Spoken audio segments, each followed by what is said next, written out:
Saludos y grandes bendiciones para mis hermanos y mis hermanas del canal En Defensa de la Fe. Bienvenidos al repaso comentario día por día de la lección número 9, titulada La Iglesia y la Educación. Nos alegra mucho poder compartir con ustedes el mensaje del Señor basado en la lección de la escuela sabática. Siempre oramos por cada uno de los oyentes para que en sus vidas se manifieste la gloria de Dios. Les invito a orar para comenzar. Nuestro Dios y nuestro Padre que estás en el cielo, santificado sea tu nombre. Te damos muchas gracias, Señor, por tu gran amor. Gracias por tu abrazo celestial. Gracias por tu santa palabra. Gracias por dirigirnos en este estudio con tu Espíritu Santo a toda la verdad. Toca, Señor, nuestros corazones y danos cada día más de tu humildad, de tu misericordia, de tu santidad. Oramos en el nombre de Jesús. Amén, Señor.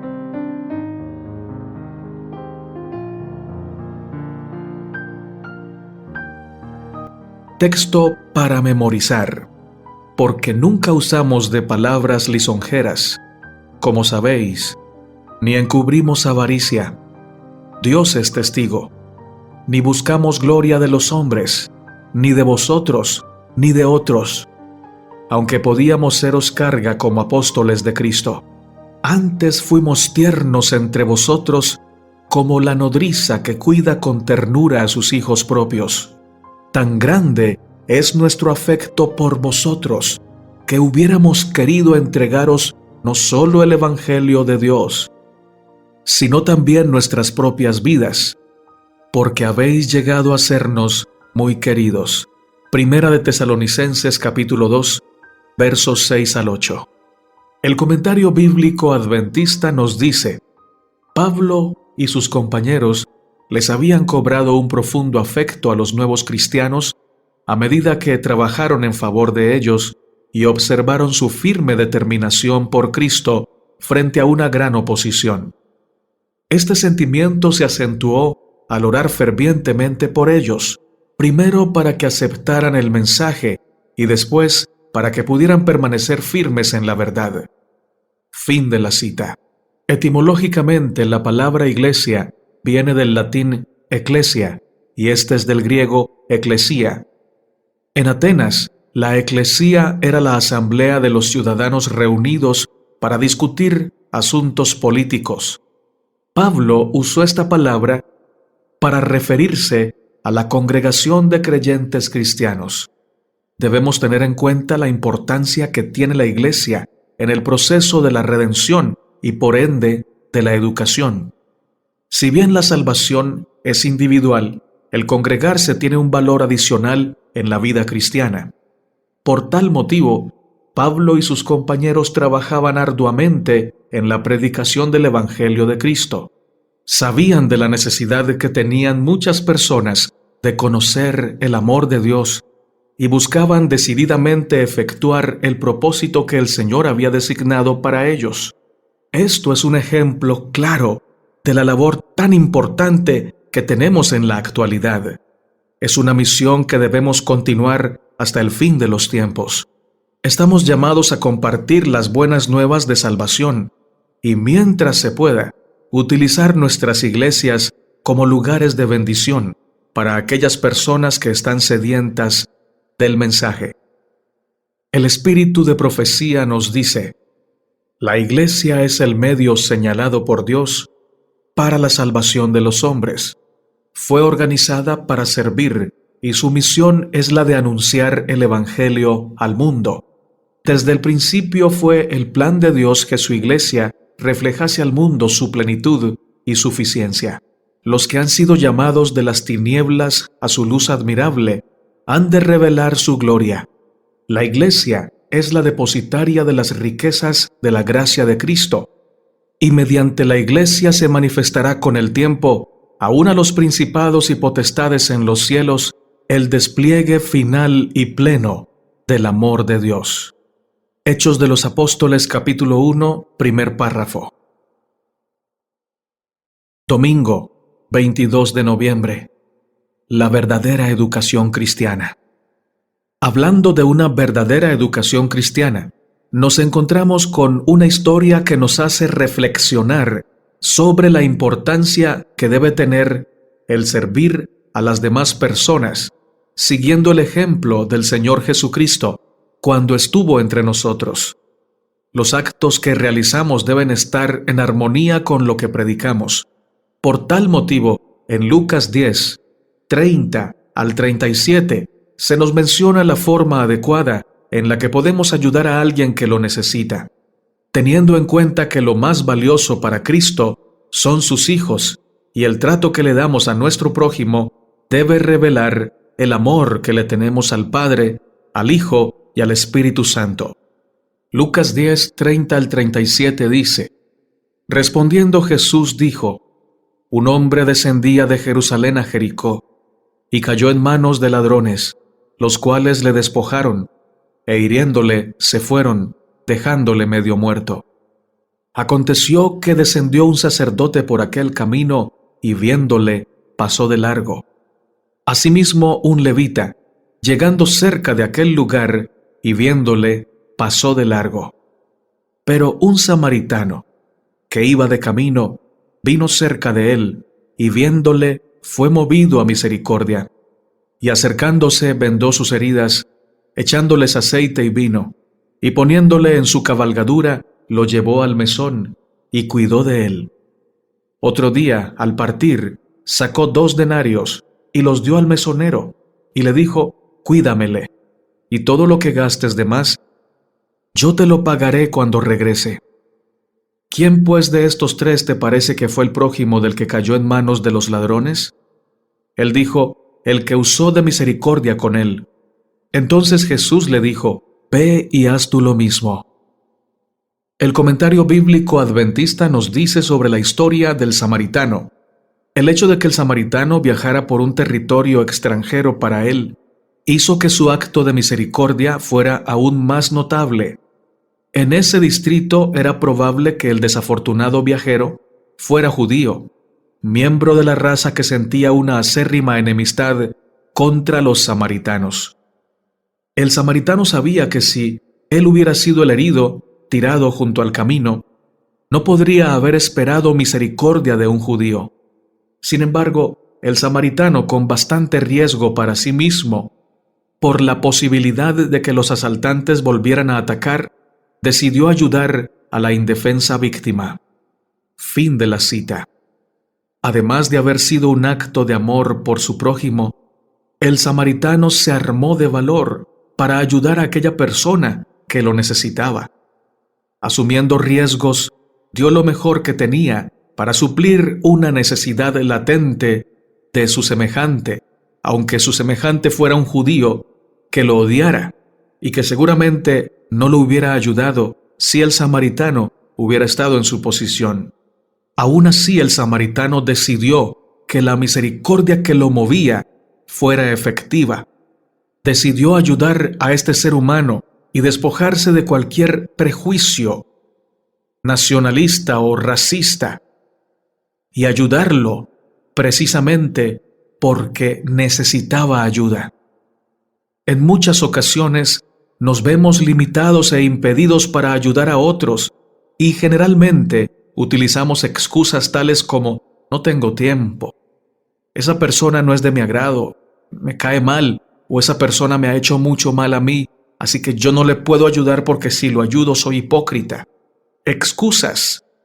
Tengo una prioridad muy grande y no puedo parar para ayudar. No eres de mi religión, por eso no te puedo ayudar. Si tan solo, hermanos, fijáramos nuestros ojos en Cristo, aprenderíamos a reflejar su amor sin juzgar y sin tener que seleccionar a quién servir o no, mostrando de esta manera una verdadera educación cristiana. El espíritu de profecía nos dice: hemos de pensar y cuidar de los demás que necesitan nuestro amor, ternura y cuidado. Siempre hemos de recordar que somos representantes de Cristo y que hemos de compartir las bendiciones que nos otorga. no con los que nos las puedan devolver, sino con los que apreciarán los dones que satisfarán sus necesidades temporales y espirituales. Los que dan fiestas con el propósito de ayudar a los que tienen muy poco placer, con el propósito de iluminar sus fatigadas vidas, con el propósito de aliviar su pobreza y angustia, están actuando en forma abnegada y en armonía con las instrucciones de Cristo. Matutina Reflejemos a Jesús, página 244. Lunes 23 de noviembre. Llamados para vivir como luces. El comentario bíblico adventista nos dice: la luz siempre ha sido un símbolo de la presencia divina. El apóstol Juan dijo que Jesús era la luz de los hombres, que brillaba en las tinieblas de este mundo. Ver Juan capítulo 1, versos 4 al 9. Hacia el fin de su ministerio, Jesús se llamó a sí mismo la luz del mundo.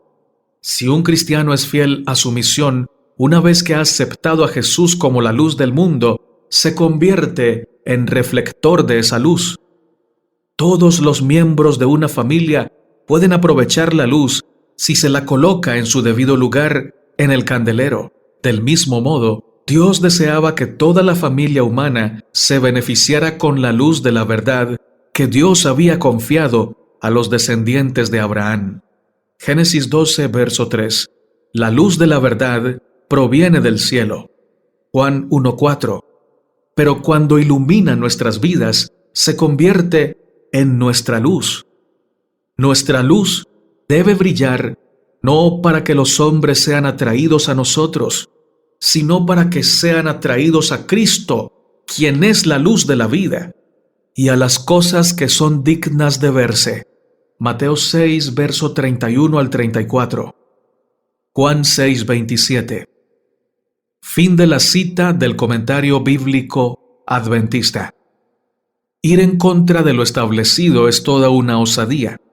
Sin embargo, Jesús no temía a las represalias que los romanos pudiesen tener para con él, sino que por el contrario, con absoluta valentía y con coraje, enseñaba aquellas necesarias lecciones que provenían del cielo. En este punto de la carrera de Jesús, Él hace un llamado a ser luz en medio de un mundo hundido en la completa oscuridad y gobernado por el príncipe de las tinieblas. Por lo tanto, nos pide que seamos diferentes y no nos dejemos arrastrar por la envolvente corriente que nos seduce sin piedad.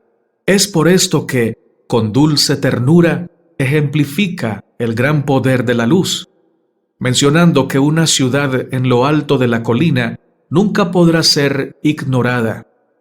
Asimismo, el hacer el bien a nuestro semejante nunca pasará desapercibido.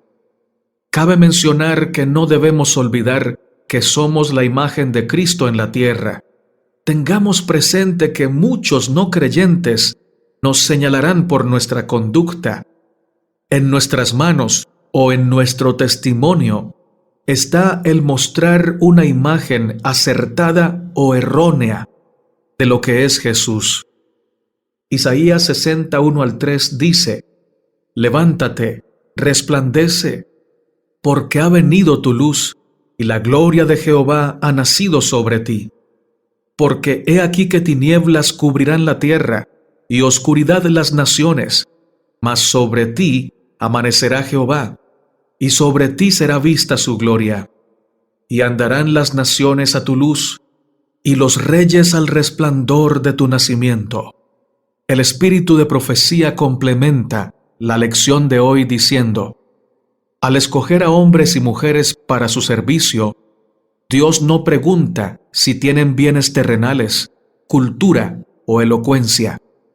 Su pregunta es: ¿andan ellos en tal humildad que yo pueda enseñarles mi camino? ¿Puedo poner mis palabras en sus labios?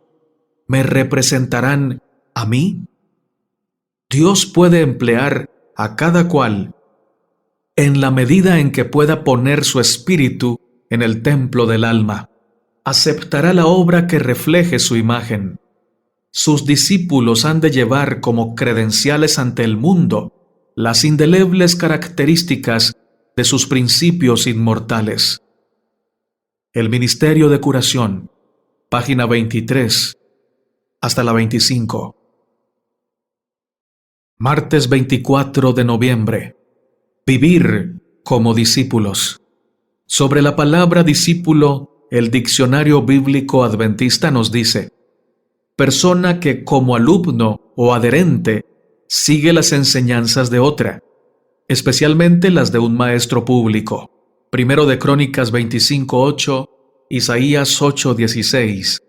En el Nuevo Testamento, la palabra discípulo se relaciona con el verbo mantán, que significa aprender. De allí que signifique aprendiz, alumno, adherente. La palabra se usa especialmente para los discípulos de Jesús. Ver Mateo capítulo 10, versos 1 y 11. También se usa para los discípulos de Jesús en general, es decir, para ti y para mí. Fin de la cita del Diccionario Bíblico Adventista. El Comentario Bíblico Adventista nos dice: los que padecen escasez de los bienes de este mundo muchas veces están conscientes de sus necesidades y de su dependencia de Dios, y por lo tanto frecuentemente son susceptibles a la predicación del Evangelio. El Evangelio de Jesús significa alivio para los pobres, luz para los ignorantes, curación para los dolientes y libertad para los esclavos del pecado. La gente creía que todo aquel que se interesaba en aliviar las necesidades del pobre era especialmente justo, y el dar limosnas llegó a ser casi sinónimo de ser justo.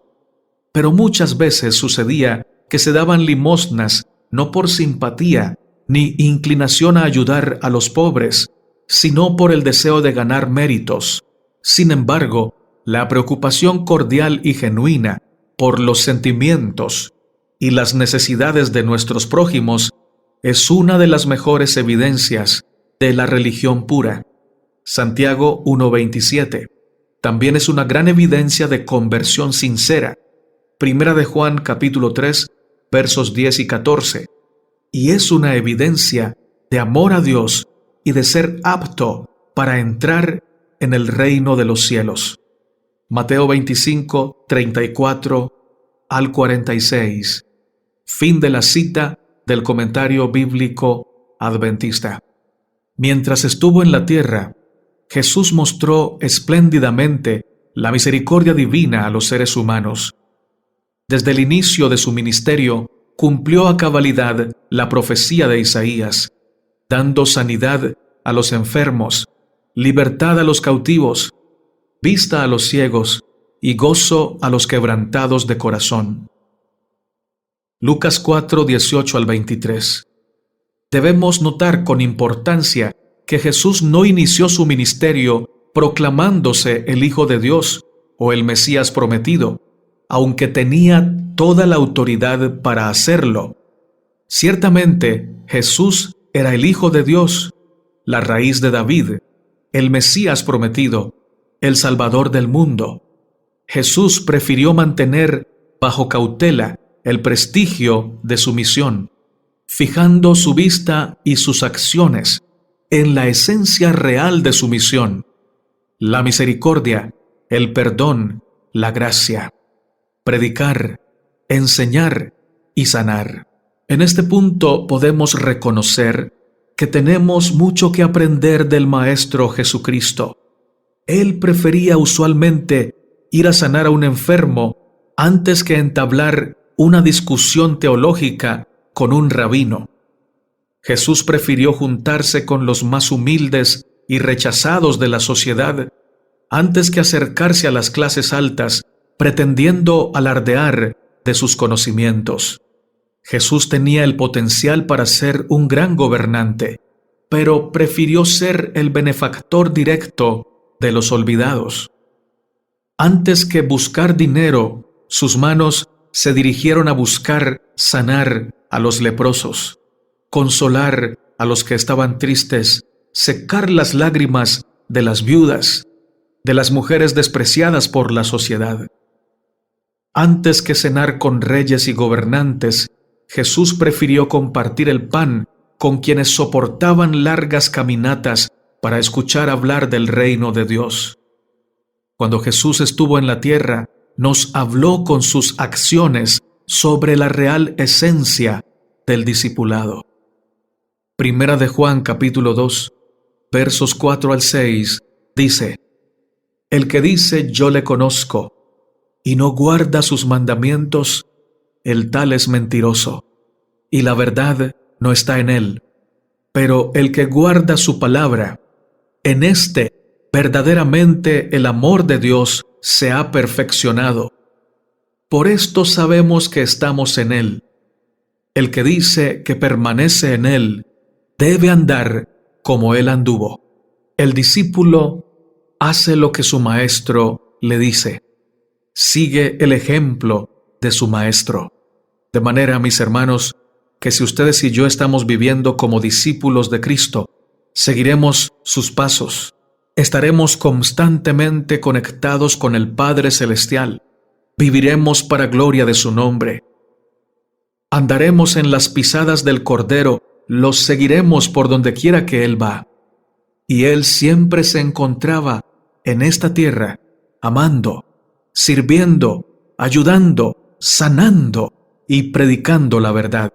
Esto mismo harán sus discípulos.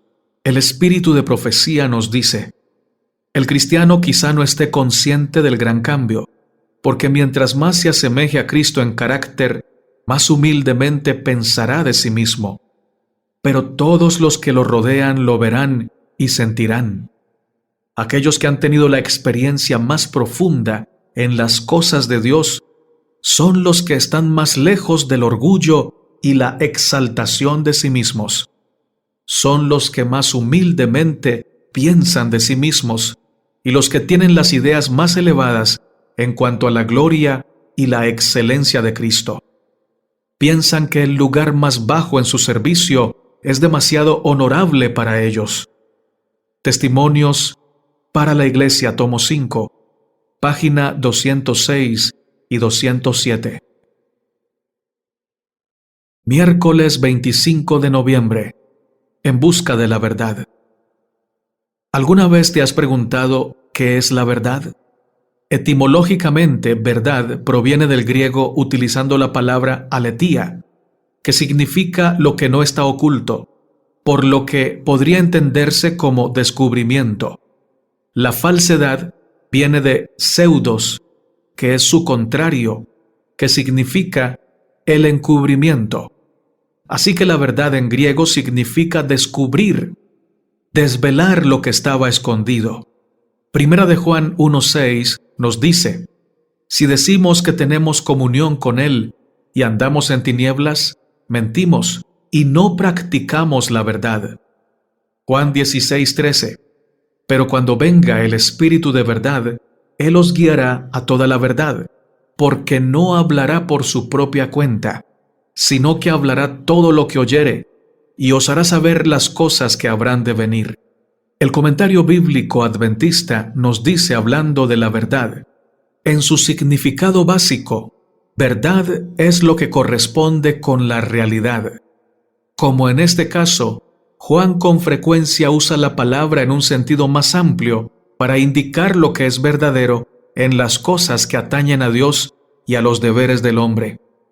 O en un sentido más restringido, las realidades enseñadas en la religión cristiana acerca de Dios y la ejecución de los propósitos divinos mediante Cristo. Verdad se usa principalmente aquí en su sentido teológico. Sin embargo, también es cierto que todos los descubrimientos e inventos científicos correctos tienen su origen en Dios. La palabra de Dios es declarada la verdad. Las Escrituras nos revelan el carácter de Dios y de Jesucristo. Llegamos a ser nuevas criaturas, haciendo de las verdades de la palabra de Dios una parte de la vida. Fin de la cita del comentario bíblico adventista. La Biblia define la verdad de varias maneras. Mencionaré las tres más importantes. Salmo 119, 142 dice que la ley de Dios es la verdad. San Juan 17, 17 dice que la palabra de Dios es la verdad. Y San Juan 14, 6 dice que el Señor Jesucristo es la verdad. Estos tres aspectos son verdad, y ninguna de estas verdades descalifica a la otra, sino que se complementan. Las tres son uno. Jesús es la verdad, y Él es la ley, y Él es la palabra. La ley de Dios y la palabra de Dios sin Cristo no serían verdad. La palabra de Dios tomada fuera de contexto sirve para crear millones o miles de creencias diferentes. Pero la palabra de Dios, tomada en Cristo Jesús, sirve para mostrarnos el camino, para enseñarnos la verdad divina. La ley de Dios tomada sin Cristo sirve para convertirnos en hombres que quieren ser perfectos en sus propios méritos y en su propia fuerza, pero que terminan sintiéndose fracasados, frustrados, porque la perfección no existe sin Cristo. Por ello debemos buscar la verdad a través de Cristo. Y siempre que buscamos la verdad a través de Cristo, Él nos guía a su ley y nos guía a su palabra escrita. Porque es en la ley de Dios y en la palabra escrita, cuando está permeada por Cristo, donde nosotros encontramos nuestra vida, nuestro norte y nuestro propósito de existencia. La verdad es de las pocas virtudes que no puede ser sobrevalorada, porque en sí tiene un valor infinito. Sin embargo, ha sido la virtud más ultrajada, agredida, ignorada e incluso olvidada. Tal vez no haya tesoro más precioso, remedio más eficaz y fuerza más poderosa que la verdad. Todos tenemos que enfrentarnos a ella y a su búsqueda y a su poder. Tristemente, muchos prefieren vivir en medio de la fugaz y cómoda tibieza de la mentira, huyendo del poder transformador de la verdad. No obstante, es imposible no enfrentarnos a las grandes cuestiones de la existencia. Si Dios nos puso aquí, ¿para qué lo hizo? ¿Quién es Dios y qué espera de nosotros? ¿Existe realmente Dios? ¿Por qué sufrimos entonces? Estas y muchas más cuestiones invaden nuestra mente en repetidas ocasiones. No podemos huir de ellas. Sentimos la obligación intrínseca de responderlas y debemos tratar de hacerlo, pero nunca con la lógica humana, nunca con el proceso mental humano. Necesitamos a la verdad, que es Cristo, que es el origen de toda buena respuesta. Él nos puede ayudar a vivir con fidelidad, a pesar de que hayan preguntas que no se puedan responder en la tierra, pero también nos puede ayudar a encontrar las respuestas más importantes que el corazón humano se haya hecho jamás. Por ello, para darnos la respuesta, Dios nos proveyó un camino y nos promete su compañía en ese camino. Llegados a este punto, podemos afirmar que la fuerza transformadora de la verdad radica, en gran medida, en el empeño y anhelo que se tenga de encontrarla. Y tal vez, por esa razón, es que Dios no dejó todas las respuestas evidentes en el mundo, y aunque no dejó todo dicho, dejó lo suficiente en su palabra, en nuestra conciencia y en la naturaleza, para que día a día, desde hoy y por la eternidad, podamos acercarnos a la verdad, cada vez más bella, cada vez más resplandeciente. El anhelo de Dios, sin duda, es compartir con sus criaturas cada rincón de su creación, y es una aventura que quiere iniciar con nosotros desde ahora. Él es la verdad. El espíritu de profecía nos dice: estar de acuerdo con la verdad solamente no es la religión bíblica. Hay muchos cristianos cuyos corazones están cubiertos por una armadura de justicia propia que no pueden atravesar las flechas del Señor, agudas y verdaderas, aunque sean disparadas por los ángeles. La verdad resbala y el alma no recibe el impacto. Primeramente el hombre debe buscar a Dios. Entonces el Espíritu Santo tomará la preciosa verdad, cuyo precio supera al de los rubíes, tal como procede de los labios de Jesús, para llevarla como poder viviente al corazón que obedece. La verdad recibida en el corazón se convierte en un poder vivificante que despierta toda facultad. Es una divina influencia que toca el corazón y crea la música celestial que fluye de los labios en limpia acción de gracias y alabanza pura. Matutina cada día con Dios. 9 de junio. Adornemos el Evangelio. Párrafo 3. Lección para el día jueves, 26 de noviembre. ¿Cómo compartir la vida? Mateo 18:20 dice: porque donde están 2 o 3 congregados en mi nombre, allí estoy yo en medio de ellos. El vivir en grupo para muchos puede resultar algo molesto o complejo. Y es apenas lógico que esto suceda, sabiendo que cada ser humano es una suma de temperamento, personalidad y carácter difícil de asimilar fácilmente, pues requiere de muchas virtudes que solo provienen del cielo: el poder administrar el temperamento, la personalidad, el carácter y saber vivir sin que los traumas que hemos recibido en nuestra crianza se manifiesten en nuestra contra y en contra de los demás.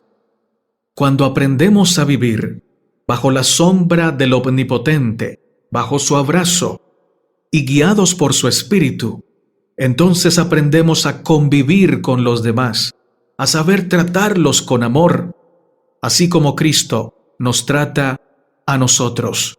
Pero si no aprendemos esto, si Cristo no vive en nosotros, la convivencia se vuelve imposible. Sin embargo, el compartir vivencias con nuestro prójimo puede resultar gratificante, de gran bendición, y nos ayuda a sobrellevar las cargas de esta vida.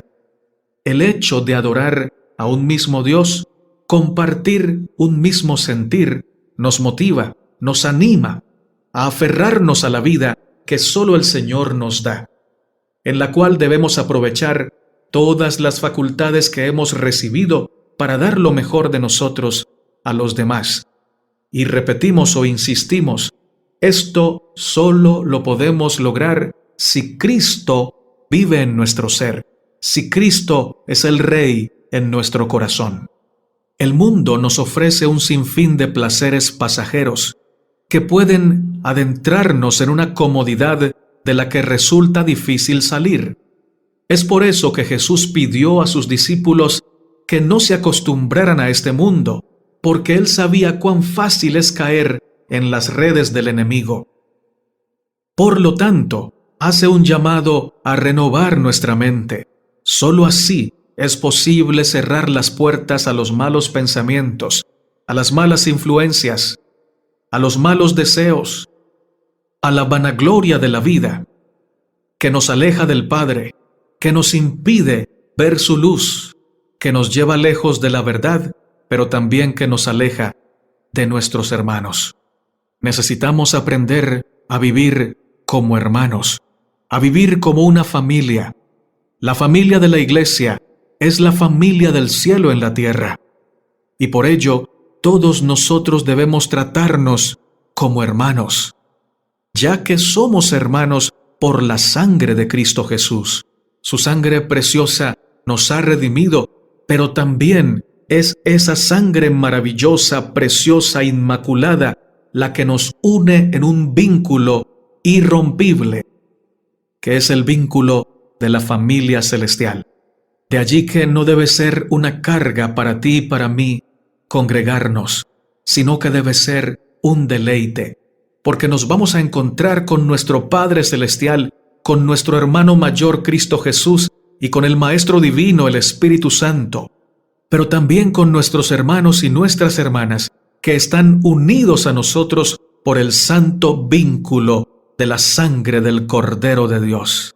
El Espíritu de profecía nos dice: la benigna presencia de Cristo en su palabra está siempre hablando al alma, representándolo por medio de la fuente del agua viva que refresca el alma sedienta.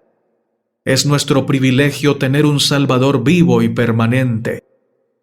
Él es la fuente de poder espiritual implantada dentro de nosotros, y su influencia se manifestará en palabras y acciones, refrigerando a todos los que están dentro de la esfera de nuestra influencia, creando en ellos deseos y aspiraciones de fuerza y pureza, de santidad y paz, y del gozo que no trae consigo dolor. Este es el resultado cuando el Salvador mora dentro de nosotros. Testimonios para los ministros, página 390.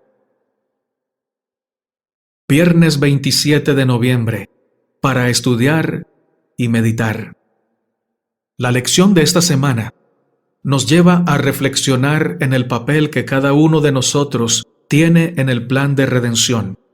Tenemos un mensaje que proclamar al mundo, siendo luz en medio de la oscuridad de muchos que necesitan ver a Jesús. Que nuestro firme propósito sea instruirnos cada día más en la palabra de Dios, fortaleciendo nuestra vida espiritual, apoyando nuestras iglesias, compartiendo el conocimiento que se nos ha dado, y como resultado de esto, llevar a los pies de Jesús a todos aquellos que necesitan dejar su carga y continuar por el camino de la salvación. Pidamos en oración constante la unción del Espíritu Santo para tener el entendimiento necesario y actuar en favor de las almas por la gracia de Dios. El espíritu de profecía culmina esta lección con la siguiente joya escrita: al acercarnos al fin del tiempo, la falsedad estará tan mezclada con la verdad que sólo aquellos que son guiados por el Espíritu Santo podrán distinguir la verdad del error. Necesitamos hacer toda clase de esfuerzos para seguir el camino del Señor. No debemos apartarnos de ningún modo de su conducción para poner nuestra confianza en el hombre.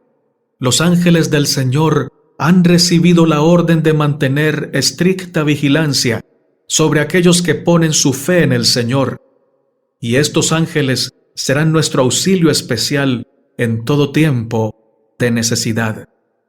Cada día hemos de venir al Señor con plena certidumbre de fe y buscar de Él sabiduría. Los que sean guiados por la palabra de Dios distinguirán con certeza la diferencia que hay entre la falsedad y la verdad, y entre el pecado y la justicia. Libro La maravillosa gracia de Dios, del 12 de julio, bajo el título Un guía personal, página 201, tercer párrafo. Muchas gracias, mis amados hermanos y hermanas, por quedarse hasta el final de este mensaje. Gracias por escuchar con amor los consejos del Señor. Vamos a orar para terminar. A ti, Rey eterno, Creador del universo, sustentador de nuestra vida, damos honra, gloria, alabanza y honor.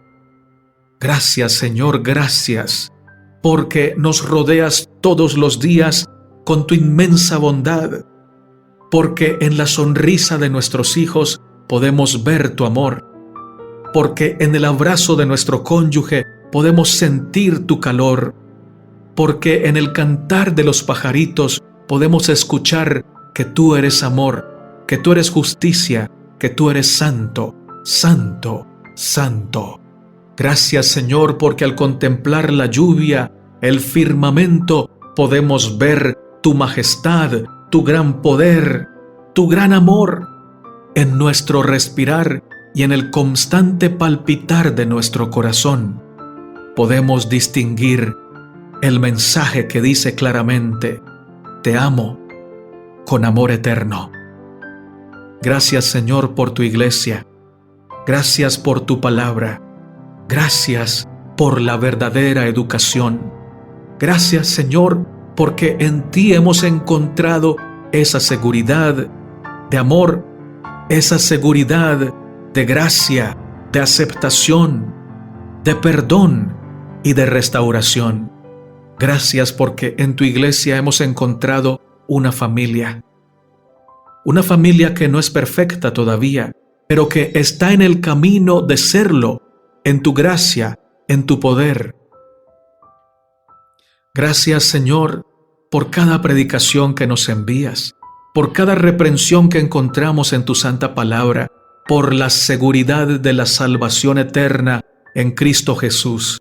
Gracias porque podemos confiar nuestros hijos en tus manos y estar seguros firmemente de que harás lo mejor para salvarlos, que has hecho lo más importante, lo más imposible, lo has logrado para que nuestros hijos sean salvos, y lo has hecho en la cruz del Calvario. Has hecho un sacrificio tan profundo, tan grandioso, que ni siquiera la eternidad nos alcanzará para estudiarlo y agotarlo. En tus manos ponemos, pues, nuestra familia, nuestros hijos, nuestro cónyuge, nuestros amigos, nuestros familiares, todas las personas con las que nos relacionamos, porque de verdad queremos verlas en la patria celestial. Úsanos como instrumentos para mostrarles tu luz. Gracias, Señor, porque nos escuchas. Gracias porque traes sanidad a los enfermos, porque llevas consuelo a los que están sufriendo, porque das, porque provees suficiente bendición para aquellas personas que lo han perdido todo por causa de un desastre natural, y tú estás allí con ellas, abrazándolas para decirles: perdieron lo material, pero me tienen a mí. Y si te tenemos a ti, Señor Jesucristo, definitivamente lo tenemos todo. Tú proveerás lo material. Gracias porque a ti no te perdemos, porque tú te quedas con nosotros. Oro por cada uno de mis hermanos y mis hermanas y por sus peticiones que nos han compartido, para que respondas según tu generosidad, según tu gran amor, según tu sabiduría. Oramos en el nombre de Jesús. Amén, Señor. Amén. Si este mensaje ha bendecido tu vida, te ha edificado, te invitamos a darle me gusta. Comparte este mensaje con tus hermanos y con tus amigos. Suscríbete al canal En Defensa de la Fe y dale clic a la campanita para que te lleguen todas las notificaciones de los videos que compartimos durante la semana. Que Dios te bendiga, que Dios te proteja, que Dios te guarde, que el Señor te abrace siempre. Maranata, Cristo viene pronto. Amén.